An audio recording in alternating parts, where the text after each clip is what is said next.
힘을 내십시다.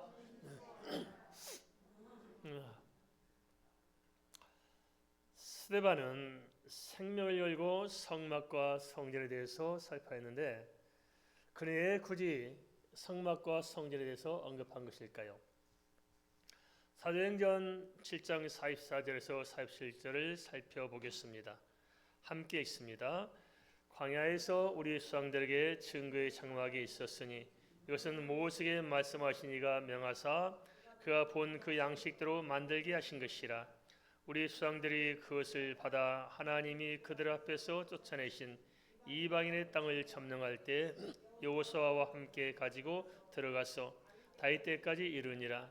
다윗이 하나님 앞에서 은혜를 받아 야곱의 집을 위하여 하나님의 처소를 준비하게 하여 달라고 하더니 솔로몬이 그를 위하여 집을 지었느니라. 성막이나 성전은 따지고 보면 같은 것으로 차이가 있다면 성막은 이동식 성전이라 할 수 있고 성전은 고정식 성막이라 할 수 있습니다. 그러면 스데반이 성막과 성전에서 굳이 상기시킨 이유는 뭘까요? 그것은 사도행전 7장 44절의 증거의 장막이라고 말씀한 그대로 성막과 성전은 하나님께서 명령하신 양식에 따라 지은 것으로 전체적으로 보면은 그 자체가 언약의 예수 그리스도를 증거하고 있다는 것입니다. 증거란 통상 십계명 두 돌판을 지칭하기도 하는데 또 한편으로는 십계명 두 돌판과 아론의 쌍난 지팡이 그리고 만나 항아리를 보관하고 있는 법궤를 가리킨다고 할 수가 있습니다. 성막과 성전의 앞부분에는 대제사장이 1년에 한 번 대속죄에만 들어가는 지성소가 있고 그 지성소 안에는 이스라엘 백성들이 요단강을 건널 때 메고 갔던 법궤가 있었는데요. 그 법궤는 하나님의 언약과 하나님의 임재와 하나님의 인도하심을 상징하면서 동시에 언약의 핵심인 예수 그리스도를 증거하고 있습니다. 좀 더 자세히 말씀드리자면 법궤 안에는 세 가지가 있었는데 하나는 그 만나 항아리입니다. 이 만나 항아리는 생명의 양식을 공급하며 다스리는 왕 대신 예수 그리스도를 증거하고 있습니다. 그리고 아론의 지팡이는 죄의 길을 여신 대제사장이신 예수님을 증거해주고 있고 십계명 두 돌판은 말씀으로 인도하신 선지자이신 예수님을 증거하고 있습니다. 예수님께서 가지고 계신 삼중직 있잖아요. 왕이시고 선지자시고 대제사장이십니다. 이 삼중직이 바로 법궤 안에 있는 것들로 증거하고 있다는 것입니다. 그 점은 마가복음 15장 37절에 38절을 통해서 이렇게 뒷받침하고 있습니다. 예수께서 큰 소리를 지르시고 숨지시니라. 이에 성소회장이 위로부터 아래까지 찢어져 둘이 되니라. 실제로 그래서 성막과 성전은 예수님 몸과 이렇게 연결되어 있음을 의미하고 있습니다. 사실 알고 보면 성막이나 성전만 예수 그리스도를 증거하는 것이 아니라 하나님께서는 중요한 역사적인 순간마다 예수 그리스도의 대속의 보혈을 증거해 주셨습니다. 광야에서나 가나안 땅에서나 출애굽 전후에도 하나님께서는 항상 예수 그리스도를 우리에게 증거하고 계셨습니다. 예를 들자면 그렇습니다. 모세가 이렇게 이스라엘 사람들을 애굽에서 데려오려고 할 때 들어가기 전에 무슨 사건이 있었습니까? 할례가 있었죠. 할례하지 않는 것 때문에 하나님께서 엄히 꾸짖으시고 죽이러 하셨죠. 그래서 급하게 할례를 하고 할례한 상태에서 이제 애굽 땅에 들어갑니다. 그래서 나올 때 어떻게 했습니까? 여기서 나올 때는 좌우 문설주와 임방에 양의 피를 바르러 들어가신 유월절 사건이 있었습니다. 그래서 들어갈 때도 예수 그리스도의 피, 나올 때도 예수 그리스도의 피로 감싸서 이스라엘 사람들을 데려나오도록 하셨다는 것입니다. 말하자면 출애굽 사건은 예수 그리스도의 보혈로 시작해서 예수 그리스도의 보혈로 마친 것이라 할 수 있습니다. 비단 원시복음인 창세기 3장 15절이나 창세기 3장 21절만이 아니라 예수 그리스도의 성만찬 이르기까지 성경은 전부가 예수 그리스도를 믿음으로 그 대속의 피로써 제사함받고 구원에 이르는 복음을 증거하고 있습니다. 여기에 대해서 요한복음 6장 53절에서 55절에서 이렇게 말씀하고 있습니다.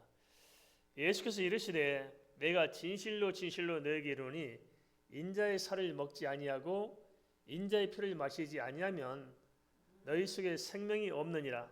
내 살을 먹고 내 피를 마시는 자는 영생을 가졌고 마지막 날에 내가 그를 다시 살리리니 내 살은 참된 양식이요 내 피는 참된 음료로다.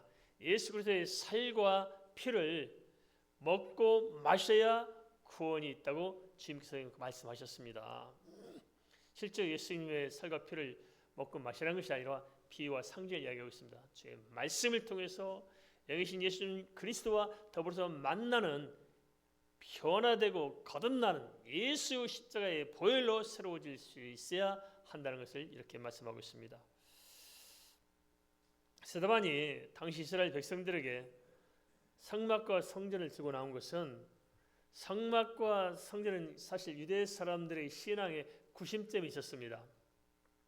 한데 문제는 예수 그리스도께서 십자가에서 죽으시고 부활 승천하심으로써 이미 모든 언약이 성취됐음에도 불구하고 당시 사람들은 이 언약의 복음이 아니라 여전히 인간의 종교인 유대교를 붙들고 성막과 성전만을 바라보고 매달려 있었던 것입니다. 요한복음 2장 19절에서 예수님께서 이렇게 말씀하셨습니다. 예수가 대답하여 이르시되 너희가 이 성전을 헐라 내가 사흘 동안에 일으키리라. 한데 안타깝게도 당시 이스라엘 사람들은 이 본질적인 성전 예수 그리스도를 바라봐야 되는데 예수를 못 바라보고 비본질적인 예루살렘 성전만 붙들고 있었던 것입니다. 말하자면 언약의 복음 대신에 인간의 종교를 붙들고 살았던 것입니다. 오늘날 우리도 비슷하지 않을까요? 정말 복음을 붙들고 살고 있습니까? 아니면 비본질적 어떤 종교에 매여 있습니까? 다들 예수 믿어 하지만 사실상 진짜 복음을 붙들고 사는 사람들이 얼마나 될까요? 우리는 본질을 놓치고 비본질적인 것을 붙들고 살 경우가 많을 줄 압니다. 이러한 애곡된 인간들의 심령을 향해서 사도행전 7장 48절 50절 스데반의 입을 빌어 이렇게 말씀하고 있습니다. 사도행전 7장 48절에서 50절 말씀을 같이 읽겠습니다. 그러나 지극히 높으신 이의 손으로 지은 곳에 계시지 아니하시나니 선지자가 말한 바 주께서 이르시되 하늘은 나의 보좌요 땅은 나의 발등상이니 너희가 나를 위하여 무슨 집을 짓겠으며 나의 안식할 처소가 어디냐 이 모든 것이 다 내 손으로 지은 것이 아니냐함과 같으니라. 사도행전 7장 48절에서 50절은 쉽사리 납득이 안 될 수 있을 것입니다. 왜냐하면 성막의 식양을 보이셔서 만들게 하신 분이 하나님이시고 솔로몬으로 하여금 성전을 짓게 하신 분도 하나님이신데 하나님 그렇게 짓도록 만드시고 나와 상관이 없다고 부인하시니까 이게 참 납득하기가 어렵습니다. 성막을 짓게 하셨으면 성막 안에 계셔야 하는 것이고 성전을 짓게 하셨으면 성전 안에 계시하는데 왜 하나님께서 실컷 이렇게 성막을 짓게 하시고 성전을 짓게 해놓고 나는 거기에 있지 않겠다 이렇게 말하시냐 이것이죠. 이게 도대체 이런 납득할 수 없는 말씀을 하나님께서 왜 하셨을까? 언뜻 생각하면 하나님은 참 모순된 것처럼 보일지 모르지만은 그러나 사도행전 7장 48절에 50절 말씀을 깊이 들여다보면 하나님이 모순된 것이 아니라 본질을 상실한 인간에게 모순이 있음을 우리가 볼 수 있습니다. 그게 뭐냐?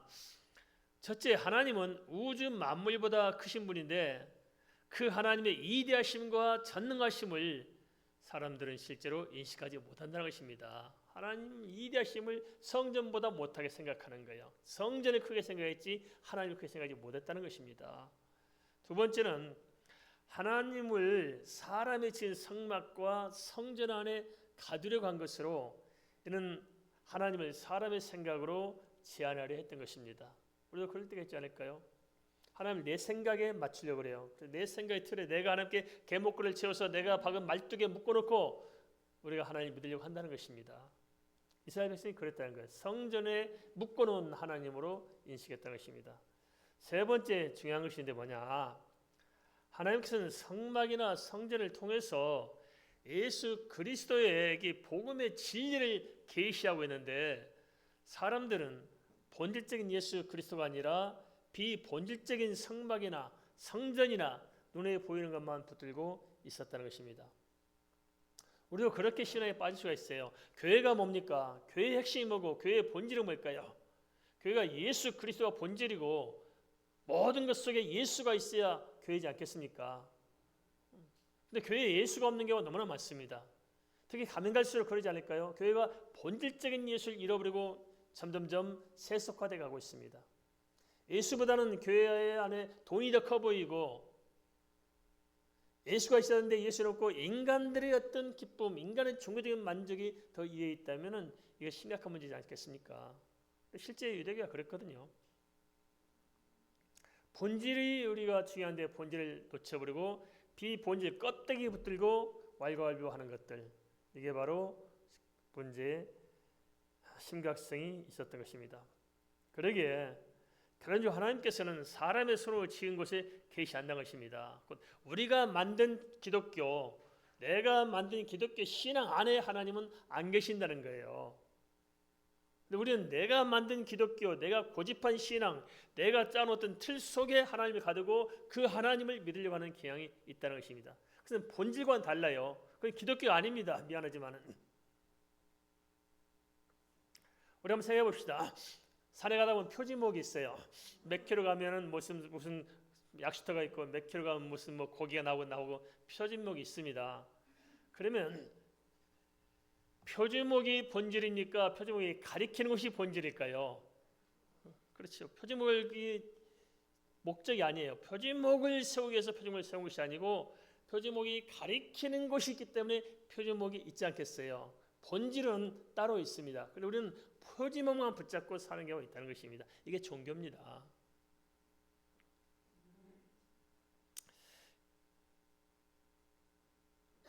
성경은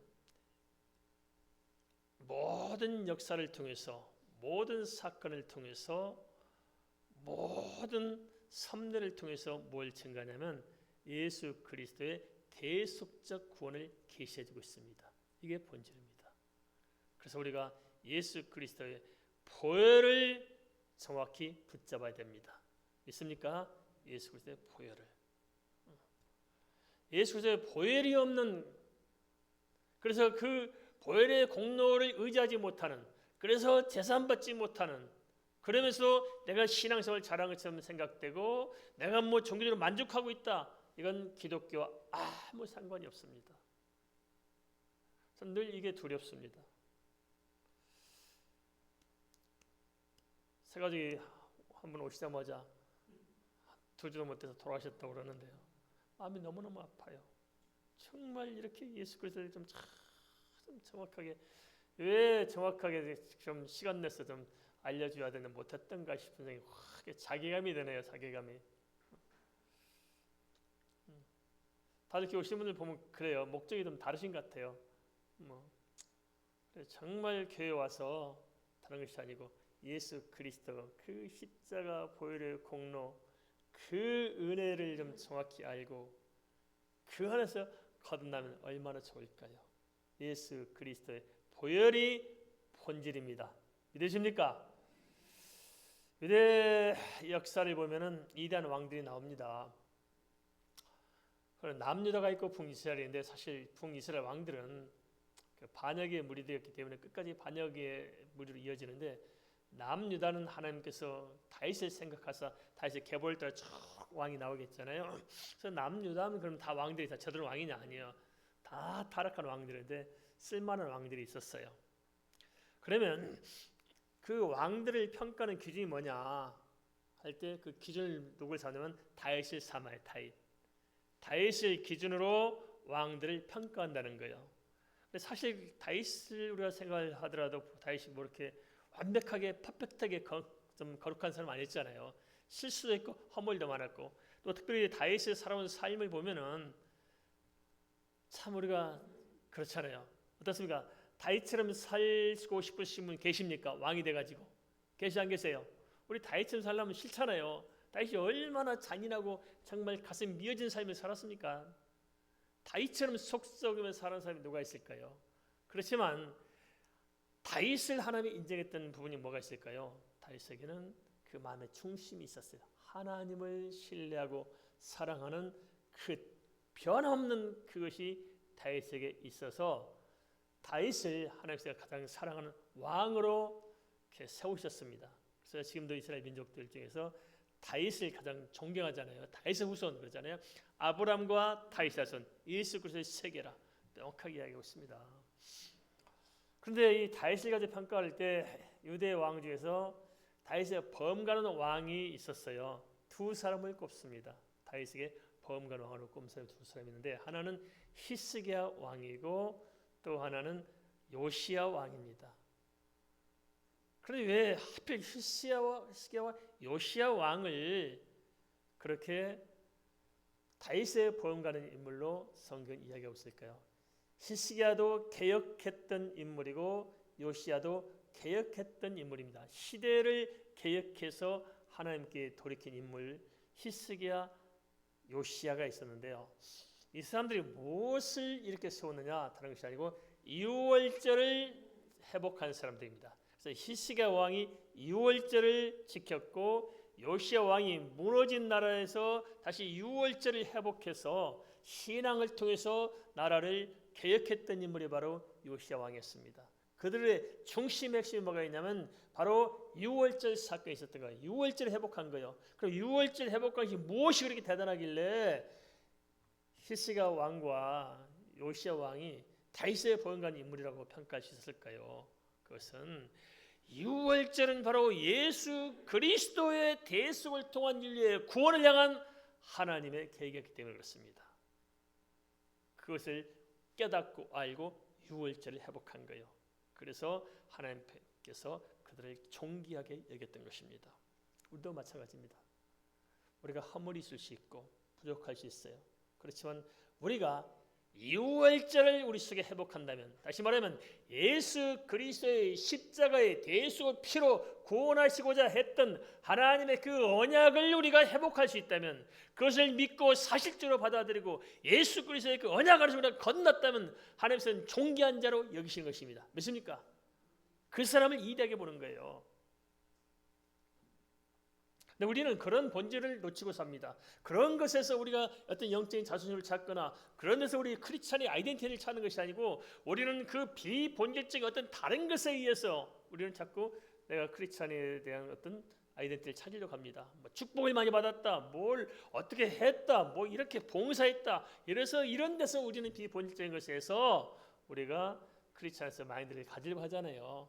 다 비본질적인 것입니다. 속지 마시기 바랍니다. 주님께서는 뭘 보시냐? 우리 중심을 보십니다. 알겠습니까?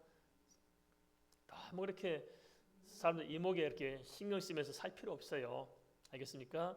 하나님 눈에 맞게 살아야지 사람 이목에 쫓아가서 그걸 맞추려고 할 필요가 없습니다. 알겠습니까? 교회 오실 때도 마찬가지입니다. 편하게 오세요. 알겠습니까? 막 이렇게 눈치 보고 할 거 없습니까? 편하게, 아시겠지만 마음 편하게 오세요. 마음 편하게. 우리가 하나님께 마음을 맞추면 됩니다. 뭘 맞춰요? 본질을 붙잡으면 됩니다. 본질. 예수 그리스도의 대속의 보혈, 복음, 그걸 붙잡으시기 바랍니다. 참 본질은 참 간단하거든요. 그래 복잡하지 않아요. 한번 생각해 봅시다. 요한복음 17장 3절은 이렇게 말씀하고 있거든요. 뭐라 말씀하시냐? 영생은 유일하신 참 하나님과 그가 보내신 자 예수 그리스도를 아는 것이니다. 어려워요, 쉬워요? 별로 안 어렵잖아요. 뭐 이렇게 복잡한 게 아니란 겁니다. 뭐 머리 깎고 춤추고 징치고 돌고 뭐 기어다니고 뭐 금식하고 그래야 되는 게 아니라고요. 그냥 뭐 부르짖고 몸부림치고 그래야 되는 게 아니라고요. 간단해요. 뭐냐? 영생은 유일하신 참 하나님과 그가 보내신 자 예수 그리스도를 알면 되는 겁니다. 알겠습니까? 안다는 게 뭐예요? 믿는 거예요. 성경에서 안다는 것은 믿는 것과 같이 이야기해요. 아는 걸 믿는 거 우리는. 이해되시죠? 무조건 믿는 게 아니라 아는 걸 믿는 거예요. 하나님의 계시를 믿는 것입니다. 말씀을 믿는 것입니다. 말씀을 알아야 믿죠. 성령께서 말씀을 들려주시고 그 들려준 말씀을 믿는 것입니다. 그게 우리 기독교입니다. 그리고 요한복음 8장 32절도 이렇게 말씀하고 있어요. 진리를 알지니 진리가 너를 자유롭게 하리라. 어려워요, 쉬워요? 쉬워요. 우리 자유롭지 못한 이유는 뭐예요? 진리를 아직 모르는 거예요. 진리를 알면 자유롭습니다. 진짜 우리가 인생이 뭔가를 제대로 알고 하나님의 예비한 세계를 제대로 알고 예수 그리스도를 정확하게 만난다면은 인생 별로 그렇게 심각할 거 없어요. 안 그렇습니까? 우리 참 이필학 성도님 참 교우신 지 2주 만에 돌아가실 때 누가 알았어요, 그죠? 2주 만에 돌아가셨어요. 근데 참 제가 어려웠던 것이 그 2주 있다 돌아가실 양반이 목사 앞에 자존심을 또 세울 건 다 세우시네 또. 그래서 내가 조심스러워서 할 말을 못하고 쫄아가지고 이렇게 하다가 그냥 넘긴 거예요. 그냥 대놓고 확 그냥 받았으면 좋았을 텐데 아쉬운 생각이 많이 들어요. 혹시라도 상처받을까 싶어서 조심 한마디 하면 또 이렇게 싶어서 몸살이를 하고 이렇게 오자마자 그냥 당신이 예수 믿으면 지옥 가요. 예수 안 불신죠. 예수 믿으면 똑바로 믿으시죠. 한번 해야 되는데 못하고 보는 게 너무 마음 아픈 게 있죠. 마음 아파. 다들 잘 아시죠? 이스라엘 백성들이나 오늘 우리들이나 인간의 종교를 붙들고 있을 뿐 언약의 복음을 놓치고 있지는 않을까요? 잘 생각해 보세요. 정말 복음 붙잡고 있습니까? 아니면 종교를 붙들고 있습니까? 잘 생각해 보라고요. 스데반 당시 이스라엘 사람들의 문제는 성막과 성전이 증거했던 예수 그리스도의 대속적 구원을 보지 못하고 그냥 눈에 보이는 성전만 붙들고 살았던 거예요. 그럼 그들이 성전 붙들고 뭘 제대로 한 게 있어요? 그나마 성전조차 도둑의 소굴로 만들어 놓고 그 속에서 자꾸 이렇게 이득을 계산하고 머리 굴려가면서 살았을 뿐입니다. 자신들의 실상을 좀 봐야 되는데 못 봤다는 거예요. 오늘 이 시대에 우리들 중에도 그렇게 신앙생활하는 분들이 있지 않겠습니까? 자기 구미에 맞는 종교생활을 청산하지 못하면 언약의 복음을 받아들이기란 쉽지 않습니다. 내 구미에 맞는 신앙생활을 하려고 하지 마시고 하나님께서 원하는 데 좀 맞출 수 없을까요? 좀 맞춰봅시다.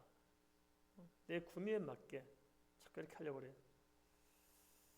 아닙니다. 좀 그러지 마시고 하나님의 말씀에 좀 맞춰보면 안 될까요? 껍데기 붙들지 말고 좀 본질로 들어가면 안 될까요? 한번 깊이 한번 고민해 보십시다. 그러면 본질적인 언약의 복음을 깨닫지 못한 결과는 무엇이고 또 인본주의 종교에서 방어하는 그 이유는 무엇일까요? 도대체 이유가 뭐냐는 것입니다. 그 결과가 무엇이고요? 사도행전 7장 51절에서 53절을 좀 살펴보겠습니다. 같이 읽습니다. 사도행전 7장 51절에서 53절입니다. 목이 곧고 마음과 귀에 할례를 입지 못한 사람들아, 너희도 너희 조상과 같이 항상 성령을 거스른도다. 너희 조상들이 선자들 중에 누구를 박해하지 아니하였느냐? 의인이 오시리라고 예고한 자들을 그들이 죽였고 이제 너희는 그 의인을 잡아준 자요 살인한 자가 되나니 너희는 천사가 전한 율법을 받고도 지키지 아니하였도다 하니라. 언약의 복음을 듣고도 깨닫지 못한 결과는 어떻게 됐어요? 선지자들을 박해했고 예수 그리스도 오시라고 예고한 자들을 죽였고 마침내는 예수 그리스도를 죽이도록 내버려둔 것입니다. 어떤 사람들이요? 하나님의 사람이라고 자청한 사람들이, 선민이라고 자부심에 가졌던 사람들이, 어떻게 된 게 하나님이 택한 그 백성들이 하나님의 이름으로 하나님의 말씀을 전하는 자를 죽이고 하나님의 이름으로 보낸 예수 그리스도를 죽여요. 이게 말이 맞는 소리입니까? 그런데 이 시대도 보면 그런 게 많아요. 기독교 이름으로 하나님의 영광을 다 가려요. 예수 팔아서 먹고 사는 사람들이 얼마나 많냐고요. 정말 우리는 무서운 시대를 살고 있습니다. 우리가 그냥 그저 좋게 지나가면 다 좋을 수 있어요. 그런데 그리 못한 이유가 뭐냐면 우리 영혼을 생각하고 정말 본질을 생각하면 이러면 안 되잖아요. 하나님이 분명히 살아계시고 분명히 천국이 있고 분명히 지옥이 있고 예수에는 구원이 없고 거듭나지 못하면 소용이 없다는 것을 안다면 심각한 문제일 수 있다 하는 것입니다. 그냥 좋게 그냥 우리끼리 즐겁게 이렇게 하면 얼마나 재밌겠어요, 그죠? 교회를 극장처럼, 교회를 쇼처럼, 교회를 재밌는 오락 프로그램처럼 이러면 얼마나 재밌겠어요. 그러나 그것은 비본질적인 문제입니다. 우리는 본질을 찾아야 됩니다. 그렇다면 그들이 그렇게 변질된 이유가 무엇 때문일까요? 왜 하나님의 백성이라는 사람들이 하나님의 말씀을 듣지 못하고 그렇게 타락해버린 것일까요? 이유가 뭐냐는 것입니다. 첫째, 그건 뭐냐? 자신들이 의로운 줄로 착각한 것입니다. 의롭다고 여긴 게 자기들이. 그래서 진짜 의인들을 박해하고 죽인 데 열심히 했지만 사실 자신들은 천사가 저리는 율법조차도 지킬 능력이 없었던 것입니다.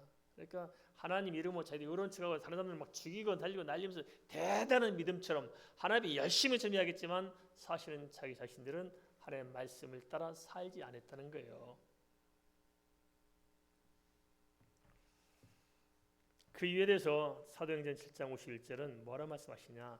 목이 곧고 마음과 귀에 할례를 받지 못해 항상 성령을 거슬렸기 때문이라고 주목해주고 있습니다. 목이 곧다는 게 뭐예요? 교만하다는 거, 교만한 거. 마음과 귀에 할례 받지 못하는 게 무슨 말입니까? 마음이 할례 받고 귀가 할례 받으면 무슨 말이에요? 귀가 할례 받으면 하나님의 말씀을 들리잖아요. 마음이 할례 받으면 하나님의 말씀을 받잖아요. 마음이 굳어져 있어요. 할례 받지 못했어. 그래서 아무리 하나님 말씀을 선포해도 마음에 와닿지 않아요. 아무리 하나님 말씀을 들려줘도 귀에 들어오지 않는 사람이 있죠. 귀가 뭐예요? 목이 곧기 때문입니다. 목이 곧다는 게 뭐예요? 교만하다는 거예요. 교만한 거. 내가 언제 교만합니까? 나같이 겸손한 사람이 없는데요. 그런 게 말한 것이 아니고 성경의 교만은 뭐냐면 하나님으로 인정하지 않는 게 교만입니다. 알겠습니까? 그래서 내가 하나님 이해에 있는 거예요. 내가 하나님을 평가하려고 그래요. 그게 교만입니다.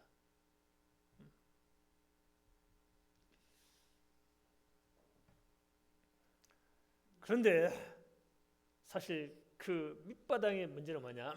성령을 거슬렸다고 이야기하고 있어요. 성령을 거슬렸다고. 그래서 성령을 받아야 복음이 깨달아지고 믿어집니다. 알겠습니까? 성령을 받으십시다. 성령의 은혜가 없이는 다 소용이 없더라고요. 안 됩니다. 안 돼요. 사람의 말로 되겠습니까? 성령이 역사에 되는 거 아니겠습니까? 목사가 여기서 목을 높여서 부르짖고 별짓 한다고 해서 믿겠냐고요. 성령이 역사하시면 그렇게 복잡하지 않고 단순한 한마디 해도 성령 역사하시면 마음을 뒤집어 놓지 않겠습니까? 할렐루야. 저도 그렇습니다. 이렇게 말씀을 전하면서 제 한계를 느껴요. 하나님, 제가 뭘 말씀 전해서 되겠습니까? 늘 기도하는 게 주님께서 직접 좀 해주시면 좋겠습니다. 어떤 그런 생각이 들어요. 주님, 주일날 우리에게 한 번만 오십시오. 오셔서 주님께서 말씀을 딱 전해주시고 악수 한 번만 하고 딱 가십시오. 그럼 얼마나 좋겠습니까? 그런데 주님께서 그렇게 안 하셔요. 네가 전해라 하고 맡겨놓으셨기 때문에 전하는데, 말씀을 사람의 말로 받지 말고 하나님의 말씀으로 받아서 성령이 하시는 음성을 듣기 바랍니다. 할렐루야. 그래야 사는 거예요.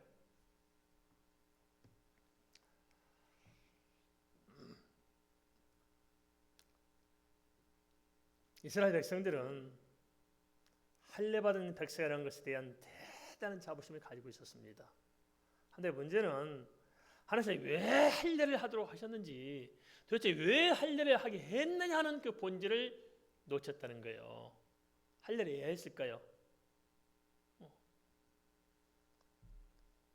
이스라엘 사람들이 완악해서 기억하지 못해요. 하나님께서 여러 가지 방법으로 하나님 언약을 기억하도록 만들잖아요. 문설주에 인방에 다 말씀도 붙이고 손에 매고 이마에 매고 하고, 나중에 어디까지 가요? 꽃들이 잘라가지고 살에다가 예수 그리스도 언약의 피를 보게 만들어놔요. 그죠? 그러니까 24시간 보잖아요. 이렇게. 그래서 예수 그리스도의 대속의 피를 통해서만 구원받는 사실들을 살의 새김으로 잊지 않도록 만들어 주셨다는 거예요. 그런데도 할례의 형식에만 매여 있었을 뿐이 네가 할례 받았냐 안 받았냐, 나는 할례 받은 백성이 아니다, 자꾸 그런 껍데기만 붙들고 있었지 진짜 하나님께서 왜 할례를 하게 하셨느냐 하는 것은 관심이 없었다는 거예요. 놓쳐버린 거예요. 이렇게 보면 이해가 되더라고요. 이게 매너리즘이라고 그러잖아요. 매너리즘. 우리가 신앙생활 하다 보면 자꾸 이렇게 빠질 염려가 있겠다라고 보니까요. 그냥 그렇게 쓸려가는 것 같아요. 신앙생활 잘하는 척 보여요. 그런데 알고 보면 본질 없이 껍데기만 붙들고 사는 경우가 이게 참 적지 않은 것 같습니다. 교회 왔다 갔다 하는 거지 사실상은 예수를 못 만난 상태로 진행되고 있어요. 그래서 성도들이 얼마나 힘들까요? 예수를 못 만나고 신앙생활 하려니까 얼마나 힘들어요. 성령 받아야 예수 믿는 것이 재미가 있는데 성령 받지 못하고, 예수를 만나야 되는데 만나지 못하고, 그저 막연하게 종교생활 하는 거 가지고 왈가왈부하고 자꾸 이렇게 그 시험 들면서 이리저리 하고 다니고 하니까 예수 믿는 게 쉬워요, 어려워요? 어려워요. 진짜 예수 만나면은 그 안에 참된 기쁨이 있고 소망이 있는데요.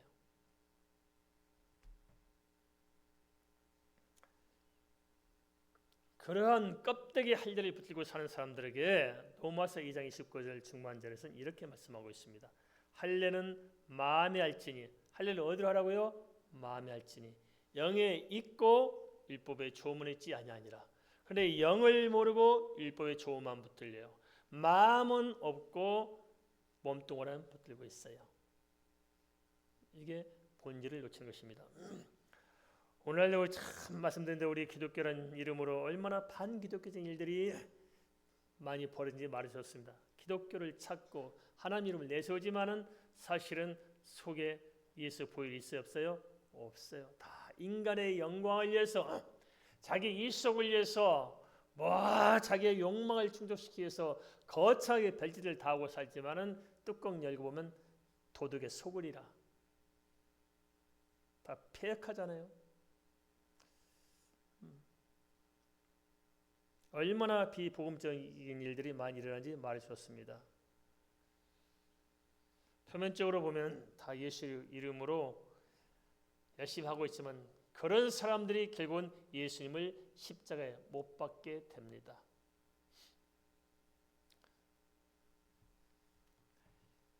스데반을 죽였던 당시 사람들도 스데반보다 훨씬 믿음이 좋은 사람들이었어요. 얼마나 대단한 줄 아십니까? 그 사람들이. 바울은 율법으로는 흠이 없다고 그랬어요. 그런 대단한 사람들이 하잘것없는 스데반 같은 사람을 죽인 거잖아요. 그들 눈에 볼 때는. 그렇지만 하나님 편에 볼 때는 누가 옳았어요? 그래, 껍데기가 중요한 것이 아니고 알맹이가 중요합니다. 알겠습니까? 알맹이. 본질을 붙잡아야 됩니다. 본질. 뿌리가 썩으면은 열매는 곧 시들게 되어 있습니다. 본질적인 뿌리, 예수 그리스도의 보혈, 언약의 복음, 믿음, 성령의 은혜 안에서 거듭난 것을 우리가 붙들어야 됩니다. 목소리가 크다고 옳은 것이 아니고 진짜 옳은 것은 따로 있습니다. 스데반 이러한 이스라엘 민족의 빗나간 종교를 질탐으로써 회개하고 본질을 회복하도록 했습니다. 하지만 그들은 그러한 스데반을 죽이고 말았습니다. 여기서 종교에 빠진 사람들과 참된 복음의 사람들이 어떻게 다른가 하는 것을 우리가 엿볼 수 있습니다. 사도행전 7장 54절에서 60절을 좀 보겠습니다. 사도행전 7장 54절에서 60절 같이 읽겠습니다. 그들이 이 말을 듣고 마음에 찔려 그를 향하여 이를 갈거늘 스데반이 성령 충만하여 하늘을 우러러 주목하여 하나님의 영광과 및 예수께서 하나님 우편에 서신 것을 보고 말하되 보라 하늘이 열리고 인자가 하나님 우편에 서신 것을 보노라 한데 그들이 큰 소리를 지르며 길을 막고 일제히 그에게 달려들어 성 밖으로 내치고 돌로 칠세 증인들이 옷을 벗어 사울이라는 청년의 발 앞에 두니라. 그들이 돌로 스데반을 치니 스데반이 부르짖어 이르되 주 예수여 내 영혼을 받으시옵소서 하고 무릎을 꿇고 크게 불러 이르되 주여 이 죄를 그들에게 돌리지 마옵소서 이 말을 하고 자니라. 복음을 제대로 깨달아 알지 못하면 오히려 종교는 사람을 더 악랄하게 만들 수 있습니다. 역사적으로 보더라도 종교란 미명으로 얼마나 많은 사람들을 학대하고 죽이고 고문했는지 우리는 잘 알고 있습니다. 한두 명이 아니에요. 얼마나 잔혹하게 죽였는지. 제일 잔혹하게 뭐였냐면 제 생각엔 그렇습니다. 마귀 재판이라는 게 있잖아요. 마귀 재판. 사람을 마귀로 몰아서 죽여요. 한때 그 종교 집단이 그렇게 했어요. 자기들 마음에 안 들면 마귀로 몰아요. 그래서 마귀로 몰라고 해서 모르니까 마귀니까 아주 가장 악랄하고 잔혹하게 짓밟아요. 그 마귀 재판 죽는 사람들은 그냥 곱게 안 죽여요. 잔혹하게 죽는데 어떻게 죽이냐? 이렇게 기둥에다 이렇게 위에다 매달아놔요. 위에다 매달아놓고 동동 띄워놓고 발바닥 밑에다가 숯불을 펴놔, 불을 펴놔요. 그러면 발끝에서부터 이렇게 불이 타여져요. 그럼 한 번 안 죽잖아요. 얼마나 뜨거운 고통을 견디고 그래서 매달리고 숨 못 쉬고 발은 뜨겁고 고통하고 그래서 처참하게 잔혹하게 아주 온갖 고문을 다해서 진닉에서 죽여요. 무엇을 가지고요? 종교란 이름으로 하나님의 이름으로 그렇게 죽였어요. 우리가 다종교 사회 속에서 우리는 살고 있습니다. 우리 대한민국도 또 다른 나라 마찬가지입니다만 기독교도 있고 불교도 있고 천주교도 있고 이슬람도 있고 뭐 다른 종교도 있는데 우리가 종교란 미명으로 사람을 짓밟는 것은 있을 수 없습니다. 그래서 우리가 종교 간에 타협하는 게 아닙니다. 그들의 종교를 인정하는 것은 아니에요. 하지만 그가 무슨 종교를 가지고 있든지 우리는 그들을 원수로 대해서는 안 됩니다. 알겠습니까? 불교인을 대할 때나 어떤 다른 설령 이단을 대하더라도 원수로 대하는 것이 아니고 우리는 긍휼한 심정으로 대해야 됩니다. 알겠습니까? 불쌍히 여기는 마음이 필요해요. 불쌍히 여겨야 되는 것이 맞는 거지. 저건 마귀 새끼다. 죽여라. 말 안 돼요. 우리는 다른 종교에 대해서도 열린 마음이 필요해요. 그들의 종교를 받아들이고 종교 간에 통합하는 것이 아니고 우리의 선은 분명히 지켜요. 예수밖에 구원이 없지만 예수 모르는 그들이 우리의 원수가 아니고 구원받지 못한 그들이 구원받아야 할 사람으로서 불쌍히 여기는 마음이 있어야잖아요. 그게 중요한 겁니다. 근데 역사적으로 그러지 못했습니다. 그래서 참 나라끼리 종교 싸움하다가 나라가 나는 것도 있잖아요. 나가고 피비린내 나고 종족 말살 전쟁은 무엇이 일어나면 종교 간 전쟁할 때 말살 정치가 일어나요. 다 죽여버려요. 그것도 심각한 문제입니다. 우리가 이게 다 성경이 말한 것과는 다릅니다. 성경이 그렇게 말하지 않아요. 그래서 우리는 보면은 기독교란 이름으로 진짜 성경을 짓밟는 경우가 너무너무 많아요. 우리가 최소한 이름으로를 범하면 안 됩니다. 그게 다 열심히 외치는 할지 모르지만 사실은 본질을 떠난 것입니다.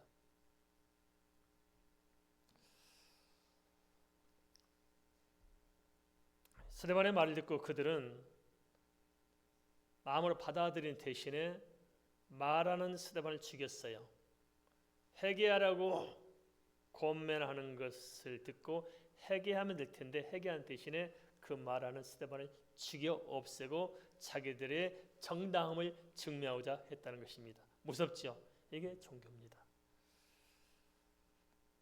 종교는 본질적으로 사단이 자기가 하나님 노릇을 하고자 만든 것이기 때문에 사람이 종교에 빠지면은 결과적으로 사단에 붙들리게 되어 있습니다.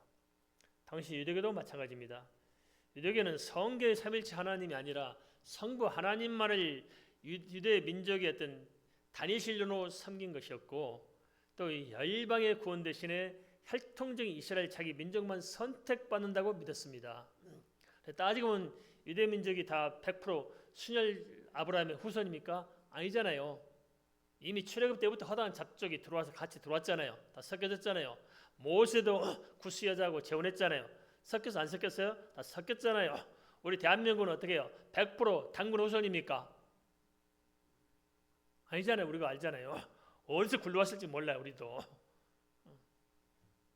근데 어떻게 자기들만 구원받습니까? 혈통적으로? 말도 안 되는 소리잖아요. 그리고 언약의 복음 대신에 율법적인 구원관으로 전락한 율법 종교였던 것입니다.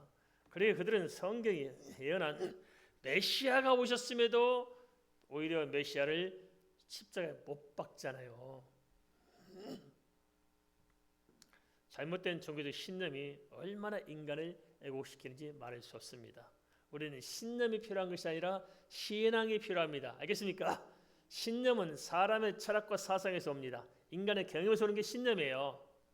우리 혼적인 영역에서 오는 게 신념이에요. 신앙은 성령께서부터 부어주는 게 신앙입니다. 알겠습니까? 하나님의 말씀으로부터 오고 하나님께로부터 오고 예수를 통해서 오는 게 신앙입니다. 알겠습니까? 우리는 신앙이 필요한 것이 신념이 필요한 것이 아닙니다. 신앙은 본질이지만 신념은 비본질적인 것입니다. 알겠습니까? 한편 사도행전 7장 54절에서 60절은 스데반을 통해서 유대교 종교인들과 전혀 다른 모습, 복음의 사람들이 어떤 모습인가를 보여줍니다. 스데반이 이제 돌에 맞아 죽잖아요. 그럼 우리 입장을 생각해 봅시다. 막 내가 억울하게 돌에 맞아 죽어가면 뭐라 하겠어요? 한마디 해주고 싶죠.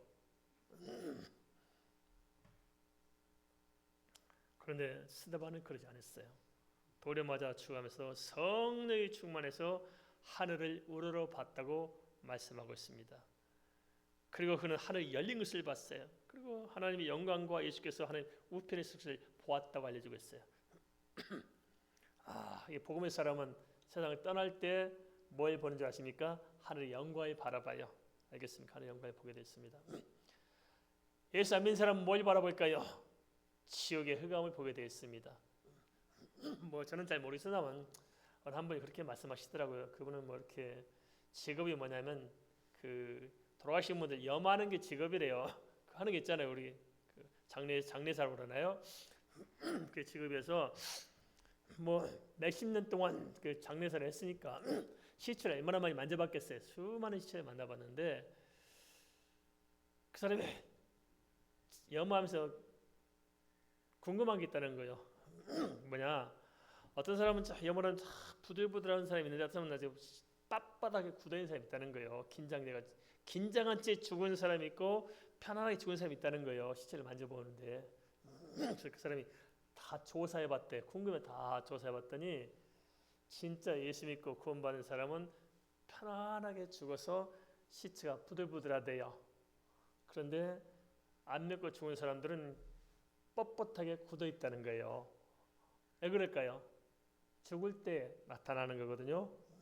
죽을 때는 우리 영혼이 육체와 분리가 돼요.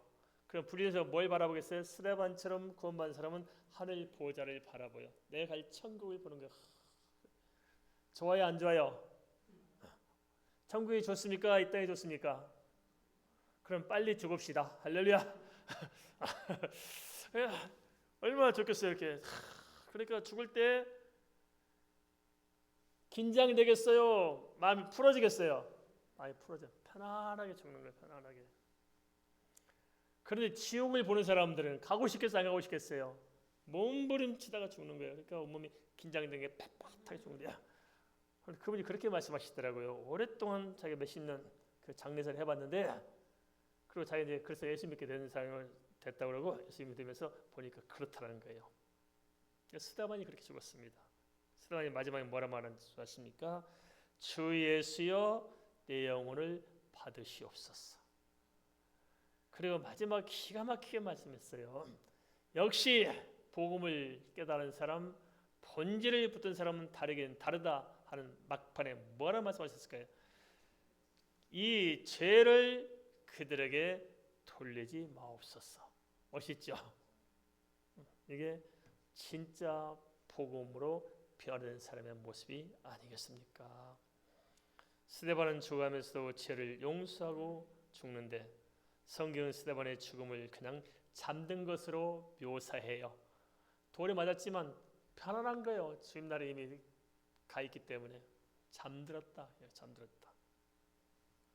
종교의 메인 사람과 복음의 사람은 이처럼 다를 것입니다. 사랑하는 성도 여러분, 우리 진짜 예수를 좀 제대로 믿어봅시다.